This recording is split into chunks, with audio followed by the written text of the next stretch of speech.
Welcome to Talk Tech with Data Dave. My name's Alexis, and I am a super non-technical person who works at D3 Clarity, and I'm here to learn stuff from Data Dave.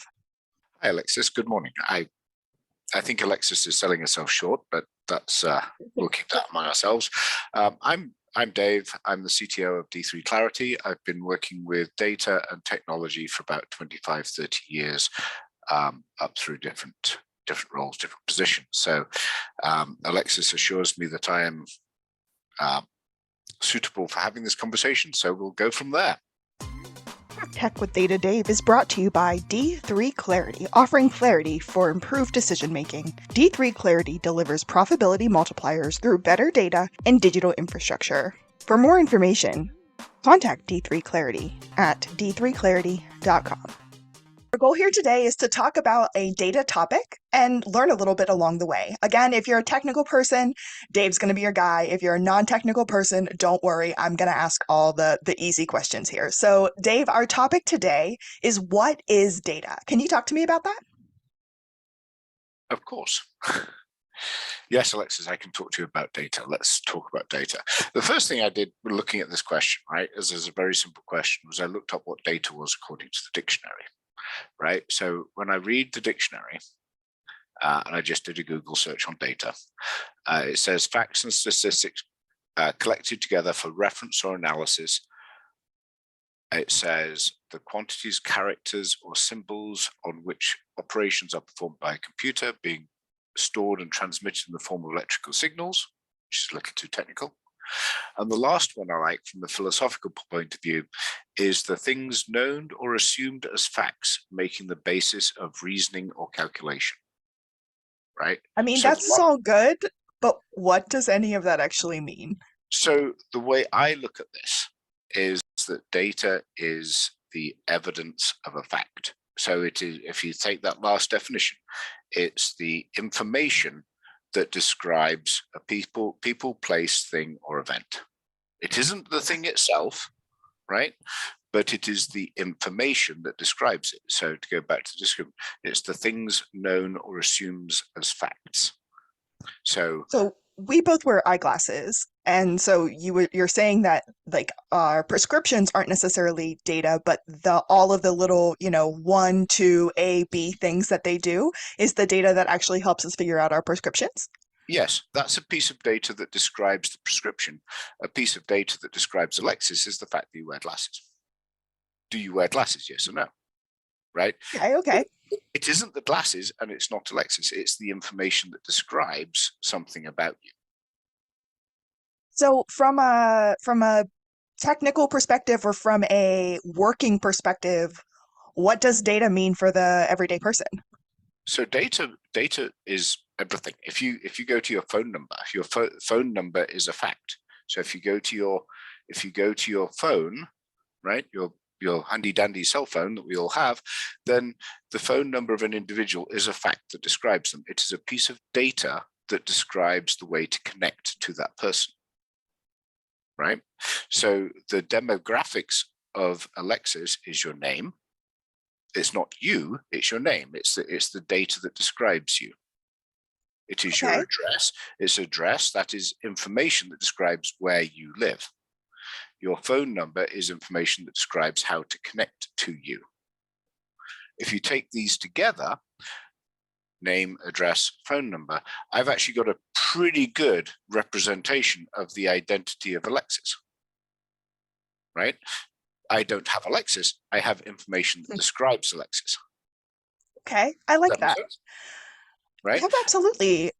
That becomes crucial because that's what you need. If you go to a hospital, for example, and you have a incident, you present yourself to a hospital, then they want to know who you are. And they want to be able to track that with multiple visits to that hospital. So who is Alexis? So this information describes who Alexis is, right? And that becomes the data about Alexis. I love that. I love that idea of the collective idea of what a person could be, but not actually who the person is. That makes total sense. From so how do we at D3 Clarity use data? Well, we use data we're a data analytics data management company. So what we provide is we provide the ability to help other organizations manage the data.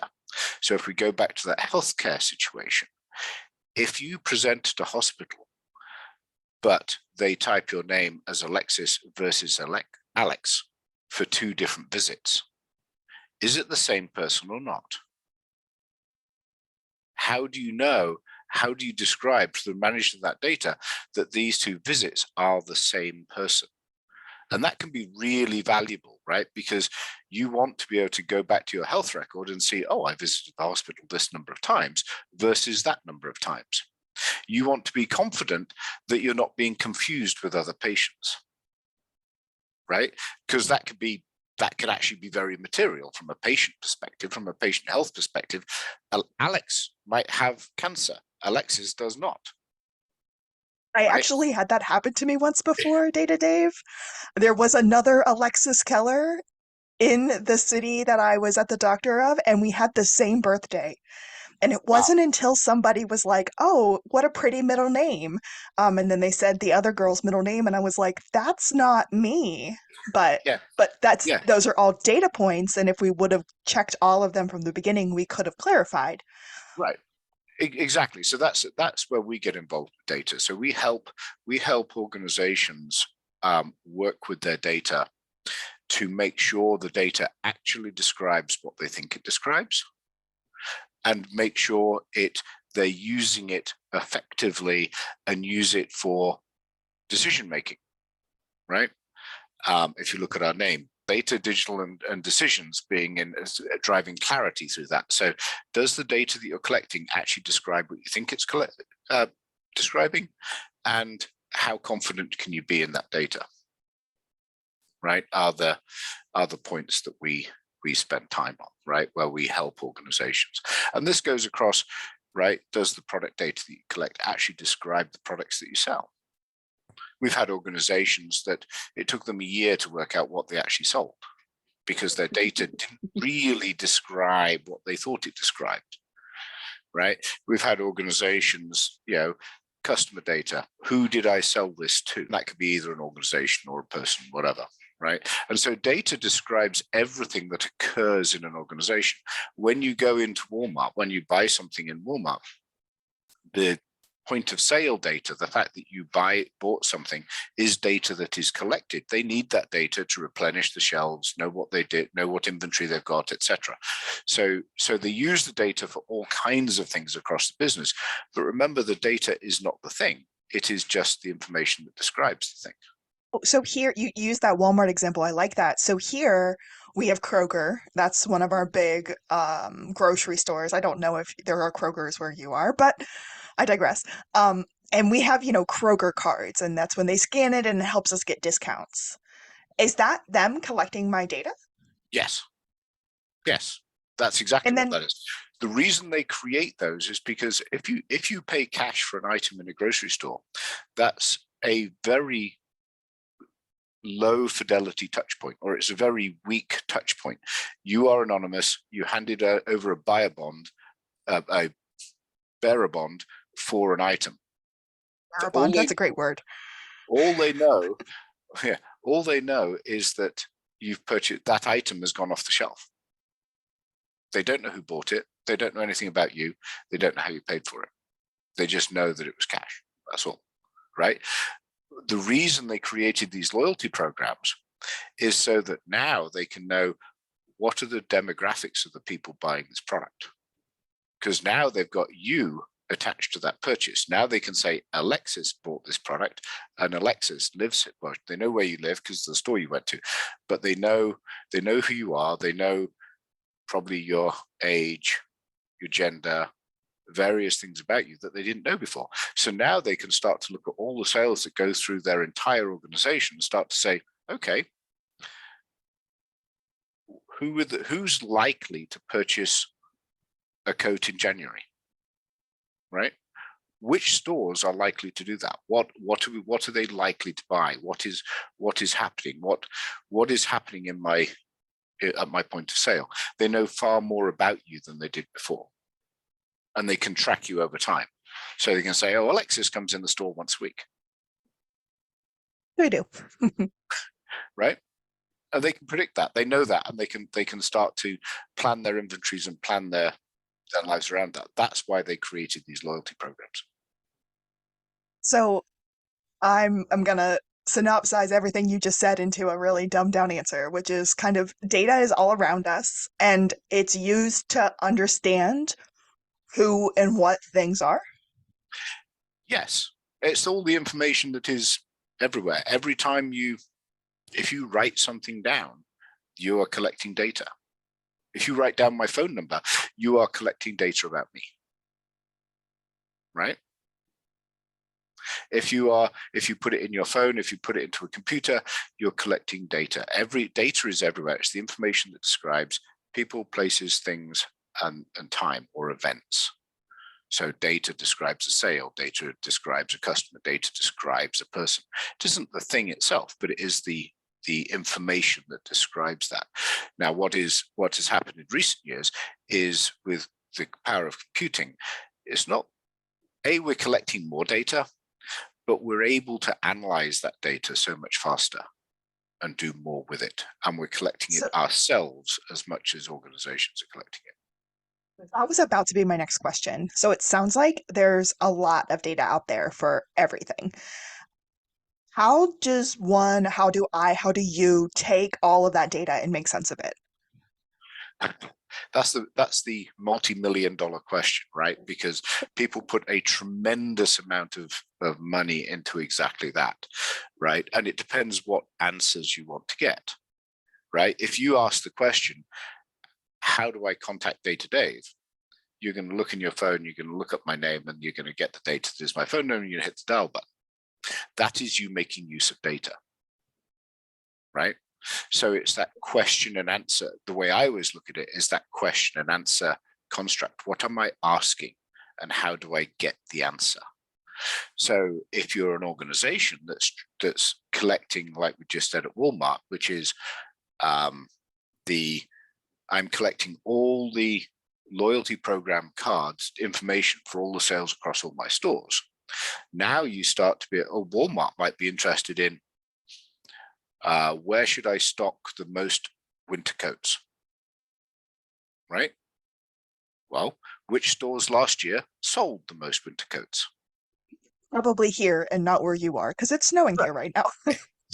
Exactly. But you get the point. Now they can manage their inventory by asking that question of last year's data. They can predict where to go this year, and they can do the same with okay, what is the most likely thing to be purchased in I don't know, Chicago by 25-year-old females? I don't know.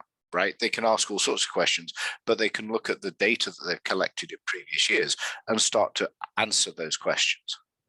Now, for the amount of data that they have, some of these questions are ridiculously hard to answer, can be hard to answer. That's what I was thinking. Just for the amount of data that they have. And sometimes it's kind of, well, do I trust the answer because is my data good enough? What quality of data do I have? How good is it? And how much do I trust? Therefore, trust the answer that I'm getting. Now, for some things, it doesn't have to be a precise answer, right? If I'm saying, where should I stock winter coats? I don't need to know exactly how many winter coats were sold in Chicago. I just need to know that Chicago is a fairly cold place. And last year, that was evidenced by the fact that we sold a lot of coats there. And a lot is enough information to know. I don't have to know that I sold 17,293,000, whatever the number is, right? Right. But you can see how this starts to work and how people start to channel it. Amazon collects a huge amount of data. Obviously, yeah. Right. And the Amazon touch point is way higher than the Walmart touch point because Amazon, you have an account. Right. And you connect other family members to your account so they know who's in your household. They know you share lists, you create lists. All this is data that allows them to target and to work with you and provide a higher customer experience, an improved customer experience. You bought this next week, so you probably want this week. Right, right. That's why I get ads for things that I was looking at before, or why if I, buy X, it also recommends Y, Z, and Q to go with it. That's right. Exactly. Exactly. All this is Okay. the data mining and data analysis that is happening behind the scenes. Data mining, that is a great word. That sounds like a topic for another week or another month of discussion, though. This was awesome, Data Dave. I feel like I have a little bit of a better understanding of kind of what data is and how it affects our everyday life. I hope everyone will join us next time when we talk more about how data and how I think maybe data mining changes our lives and works through our lives. Yes. Excellent. Excellent. Thank you so much for being with us here today, everyone. Thanks, Data Dave, for having this conversation with me, and I hope everyone has a fantastic day. Thank you, Alexis. Thank you very much. If you have a question for Data Dave, reach out to us via email at talktech@d3clarity.com. We'll be happy to answer your questions in the podcast. Thanks. This podcast has been brought to you by D3 Clarity. No one has time or patience to fix all of their data and infrastructure problems. D3 Clarity helps some of the world's most recognizable brands take the right action to turn their information into strategic profit making.